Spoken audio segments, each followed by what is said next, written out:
Redditors who have objected at weddings or seen someone object. What happened in the next 5 minutes? Lot of laughs. My friend's older brother is a lawyer. He was marrying a lawyer. Most of their friends are lawyers. The officiant was a judge who was a friend of his. He and his fiancée thought it would be funny to plant someone in the audience. They got a friend to yell "I object," to which the judge yelled "Overruled." It seemed to have gone over well for most, but I don't think some of their family members got it. I'm dying to see the wedding video of it, and not the shitty cell phone version. From the last time this was posted, when the pastor got to the part "or forever hold your peace," the bride said, "Yes, I'd like to say something." Then she turned around to her guests and said, "I'd like to thank my maid of honor for sleeping with my fiancé last night." With that, she threw her bouquet and stormed off. The story even made it on the radio at the time. Not really an objection, but a friend of mine works at a wedding venue. She told me about one wedding where the best man made some jokes in his speech about the time that he slept with the bride. He assumed that the groom already knew about it. He didn't. Groom was not happy. The reception ended up getting cancelled and all the guests were sent home. This happened at one of my friend's siblings' weddings. Her parents are super conservative and hadn't gotten the chance to know the daughter's fiancé very well before they got married. In their minds, all that was relevant about him was that he was 10 years older than her and had been previously divorced. They had made subtle and not so subtle comments here and there before the wedding that they weren't happy about it. It should have been a forewarning of what was to come. The day of the wedding, everything was beautiful. Friend's sister and her fiancé were ecstatic to be getting married and invited friends and family from both sides to their outdoor wedding. All was going well until the preacher asks the audience if anyone has objections to why they should get married. And as serious as can be, dad of the bride stands up and says her mother and I object, and then after a long hesitation sits back down. Silence. No one can believe that just happened. Not knowing exactly how to handle it, the preacher just says okay and finishes the ceremony as planned. I can't even imagine how the bride and groom must have felt. My friend says the tension in the room was unbelievable, but they got married all the same. They just do a lot of avoiding the aisles, as one might imagine. It happened at my wedding. Sort of. My middle brother has a very odd sense of humor that occasionally causes issues. One of those issues is that he likes to whip his balls out at random times and see how long it takes people to notice. The night before the wedding, he told me that at some point during the ceremony he was going to cough loudly, and that would mean his sack was out. I laughed it off. Our officiant got to the "speak now or forever hold you peace" bit, and I hear a cough from where my brother was sitting.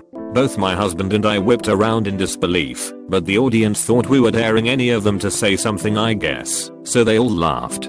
Little did they know what was actually going down in the crowd. Oh god. This reminds me of a close friend of mine's wedding. Known this dude for years. We'll call him Ray. Meets a girl we'll call Katie. She already had a daughter. Cool, right? Was never married to the other dude, just didn't click. Very amicable separation. Shared custody of the child. No fighting. No demand for child support. Very perfect world. The Katie was pretty cool and got along with our friend group pretty well. Soon enough, the old boyfriend she had her daughter with becomes best friends with Ray. Couple years go by, Ray and Katie decide to get married. And around this time, he confided in me that frequently his best friend the daughter's father, I'll name Jeff, made references to this girl, and there was some vague evidence of it not being as amicable a separation as it seemed. Jeff was pretty quiet about his life and talked about girls pretty often, but we learned later he had actually been holding out for Katie all that time. So assuming Jeff was his best friend, Ray makes him one of the groomsmen along with myself at the wedding. Keeps telling Ray about how great Katie is, not to choke, I'm here for you, etc. Ray told him to stop cause he was psyching him out. So, that song and dance is happening and the ceremony is about to begin. Finally meet back up with my so at our table, Katie and Jeff's daughter is playing on the dance floor. Suddenly the music stops, and the DJ says this song is from Jeff to Katie, and says he still loves her, and that it should be him. Cue It Cold Bean Me by Billy Ray Cyrus blasting all over the hall. Then Jeff goes up and gets on one knee and asks Katie to dance with him and be his wife. She slaps him. Ray loses his shit and gets in a fight. Cops got called. Wedding ruined. I noped the fuck back to the hotel with my and let them all figure it out on their own. They're divorced now. I officiated a wedding where the groom's best man was a work associate. At the reception they were doing toasts and the best man gets up and tells stories about how he thought the groom was really gay. I think he thought it would be hilarious but no one thought it funny, especially the bride. When he was done the bride's dad stood up and said, "Patrick needs a new best man. Any takers?" Folks avoided the guy like the plague for the rest of the night. From the last time this was posted, my ex-stepmom was getting married to my cousin. I really like my cousin, and my ex-stepmom is one of the worst people I know, so I tried to talk him out of it, but he was committed. They said their vows and everything, but when the pastor asked if anyone objected, I stood up. I talked about how terrible of a person my ex-stepmom was, and how she was tricking my cousin. I practically begged him not to marry her, but he wouldn't even look at me. After a minute of me talking, I realized that everyone else in the room was actively hating me, so I left. They're still married to this day, 5 years next Thursday. They seem to be genuinely happy. I'm starting to wonder if I just had the wrong idea about my ex-stepmom. I go over to their house sometimes and eat dinner. My dad marrying his third wife. My stepbrother and I were in the wedding party. He was about 6, I was 10. The preacher asks if anyone objects, and my brother raises his hand so very politely. My dad asks why, and my stepbrother replies, "Because I want you to promise to take me fishing whenever I want, first." I was a waiter for a venue that had a lot of weddings. We typically watched the wedding ourselves from the second floor and waited for everyone to come up for the reception. A guest for the wedding arrived a few hours early, so he sat in the restaurant and had a few too many drinks. He yelled, "Don't fucking do it. Bride's name here. He's an asshole." There was the typical gasp by the crowd. Then it was just silence as people from the bar, not part of the wedding, but the bar was outside on the same floor, escorted him out. I really want to know what happened.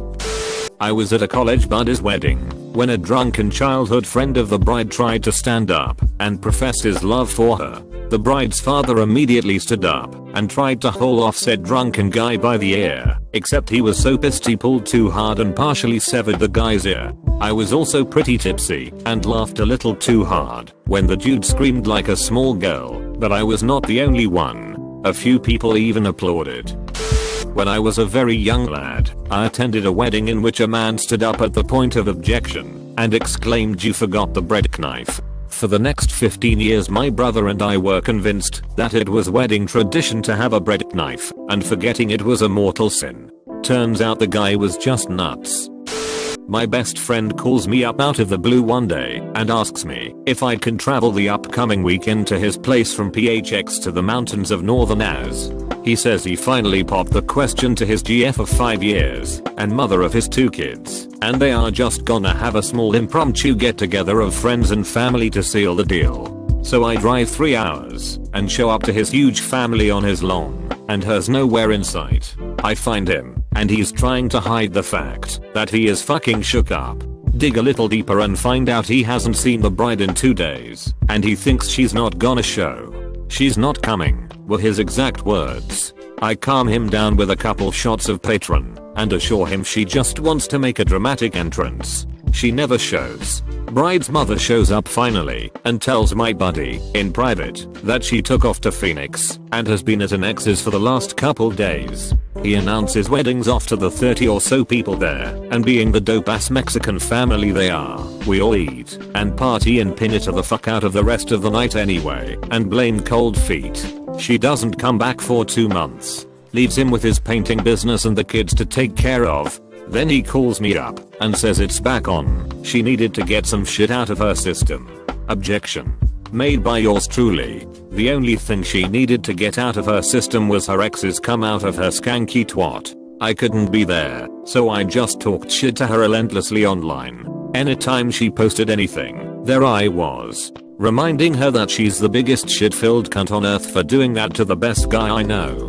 They did get married, and she eventually blocked me. and their marriage lasted about 4 more months. I still have dreams about throat punching her and having the jury say at my assault trial, "Not guilty." Bitch had it coming. Seriously though, violence against ladies is bad. Any violence against anyone for that matter. But damn it, world felt good. Stay in school, don't biff the half pipe, kids. Had a friend object at my first wedding. He came right up to the altar, spouting off about all my shortcomings. Myself and my groomsmen all leveled our guns at him, but he just wouldn't shut up. So we fired. He lay in a heap on the ground for the rest of the ceremony. Mind you, this was all planned. It was a purity, Renaissance-y wedding, and the guns were black powder, sans the shot, of course. We all played our parts a bit too well, though. A few of the more gullible guests thought there'd been a legit murder at the wedding. At first, it was awesome. I was tempted to speak up as I knew the bride wasn't really that into the groom. It was a weird Baptist semi-arranged marriage thing. Needless to say, the bride was a bit of a wild child, so I didn't see a marriage to a minister lasting. I said nothing though, and made an excuse to leave in a hurry. Anyway, the wheels started to come off during the honeymoon and she ended up sleeping with his brother, who was the black sheep of the family and who had only returned for the wedding. Cool guy. They ended up having a kid together. I wasn't born yet, but it is a funny family story. I have a very large extended family. Mom has 6 brothers and 3 sisters. When Uncle C, the 4th son, got married, it was fairly obvious that most of his siblings didn't care for his wife-to-be. The day before the wedding, Uncle C got hurt at work, sliced open his hand, and needed a lot of stitches. He was given very strong painkillers. During the ceremony, Uncle C was high on painkillers and started to feel lightheaded. While in the middle of saying their vows, he began to wander off stage, and my Uncle L stood up and began cheering. Uncle L then shouted, "Attaboy, C." L's wife pulled him back into the pew and shushed him. Later in the ceremony, Uncle C and his wife were kneeling in the church doing some prayer thing. As Uncle C was facing away from the guests, everyone could see the bottoms of his shoes. One of my uncles had painted, "Help me" on the soles of his dress shoes. When I married my DH, one of my closest friends was in seminary. I asked her to stand up for me and bless our marriage during the ceremony. Although I'm not particularly religious, my husband is, and I thought it would be meaningful for my dear friend to lend her blessing to our marriage. She acted thrilled to do so and did a lovely job at the ceremony. Then at the reception, she cornered my new husband and scolded him for marrying me, telling him that, since he's a Christian and I'm not, we were unequally yoked and in the eyes of the Lord should not have married. She then informed him that it was his job as the head of the family to bring me to Christ. I happened to walk up to them just as she finished admonishing him. He was sheet white, but I didn't learn the full extent of the conversation until later. I ended the friendship obviously, at which point she tried giving me one of those "I'm sorry if you were offended" apologies. I don't miss her. My grandfather humorously objected to my parents marrying, despite having given them his blessing. He held up a photo of my dad with 2 black eyes, a bleeding cheek and a muddy face, university rugby game, and asked the wedding crowd, "Would you let this man marry your daughter?" Everyone laughed and said no. Years later us kids still hear the story at family gatherings. 20 years on, when my granddad moved, Dad mailed the new neighborhood photos of my 70-year grandfather with pink dyed hair with the caption, "Would you let this man live in your neighborhood?" We didn't find out till weeks later, and that's how I learned that revenge is a dish best served cold. It's not quite 5 minutes after the objection, but oh well.